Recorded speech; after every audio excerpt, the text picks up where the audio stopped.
I came into the town of Dublin, Texas to play at the Rodeo Heritage Museum Honors Benefit.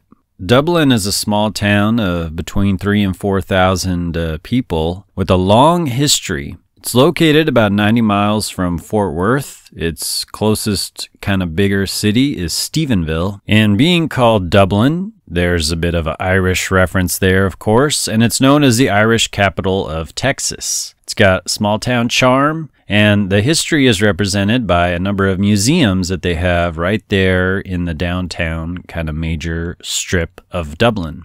So I had a good time walking around that strip and checking out the murals and the storefronts and the various things that you could find there. One of the notable pieces of Dublin history is they were the first place to bottle Dr. Pepper, and they did that at Dublin Bottling Works in the late 1800s. They still have the building there where the museum was. You could look through the window and find some of the equipment that was used for bottling sodas. And if you hit it up at the right time, you can go into their little store and buy some of those sodas yourself. Now, as you walk around the area, you'll find those cool-looking storefronts. One museum that they're very proud of from a Dublin resident is Ben Hogan, famous golfer. And nearby, you can find a little kind of gazebo and a waterfall, kind of peaceful area. And the W.M. Wright Historical Park is right there, too. Just a little walk, just a little park with some grass. And you could take a look at a cabin and an old grist mill. So you can get a feeling for that history, that deep history that they've got here in this area.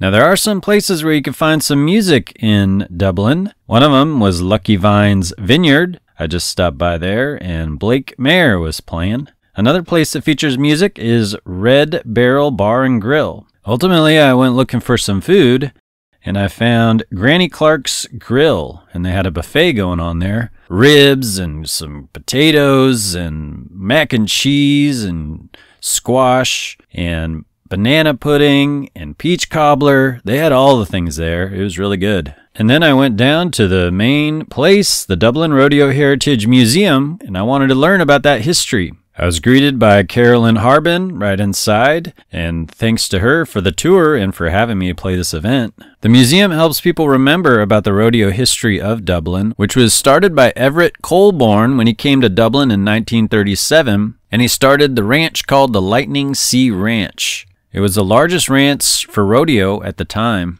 And they were taking their rodeos all around the U.S., and the folks of Dublin noticed it and said, hey, let's have the rodeo here in Dublin. And so it was a big event for the town. They had everybody together. They had parades. They had folks on the streets. There's some famous footages of what the rodeo looks like. And the museum captures a lot of that footage with photos and imagery, so you can recall what the rodeo looked like there in Dublin. You can find some programs, you can find some memorabilia, some saddles, some chaps. And one of the big exciting things was Gene Autry attended the rodeo, and he was so into it, he became a partner. And they were shipping it out to Madison Square Garden. They brought it out to the Boston Garden. They brought it out to the Houston Rodeo, with not only Gene Autry performing, but also Roy Rogers, Annie Oakley, Rin Tin Tin, Lone Ranger, just all the popular TV stars of the day were going out there and performing. So it was a major event that they're very proud of here in Dublin. And another person you could learn about there at the museum is Johnny Duncan. He was a country singer.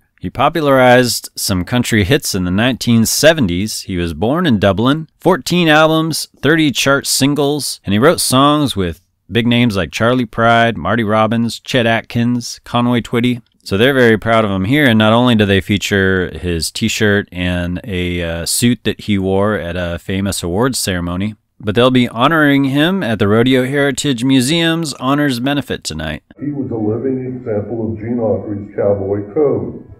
He never took advantage of anyone. He showed us how to live with honesty and integrity. He taught us to be respectful and honor people of all different races, religions, rich or poor. He showed us that not one of us is better than another, and certainly not because of the situation we were born into. He taught us that a person's value was in what they accomplished. 10, 15, 10, 15, 10, 15, 19, 15, 15, 10, 15, 10, 15, 20, 15, 20, 5, 25, 30, 25, 30, 25, 30.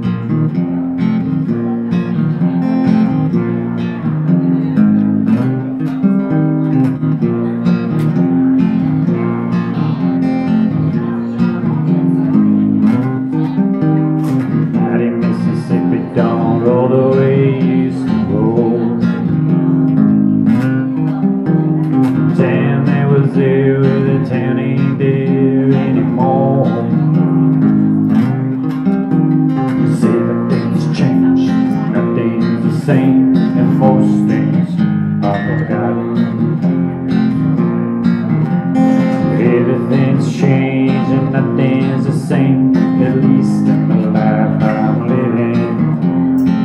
Shout out to Sister for the food. They gave me a plate. It was really good. So that was a real fun gig to play. I had such a great time. I love playing in these kind of events like this. Thanks again to Carolyn Harbin for having me, and I'm posting all about my travels across Texas, touring Texas, and posting about the music scene here on this channel, so be sure to check out the tons of videos I've got all around the Texas areas and the music. Hit that subscribe and the bell to stay tuned on my posts. Let me know in the comments what else I should check out, and thanks for your support.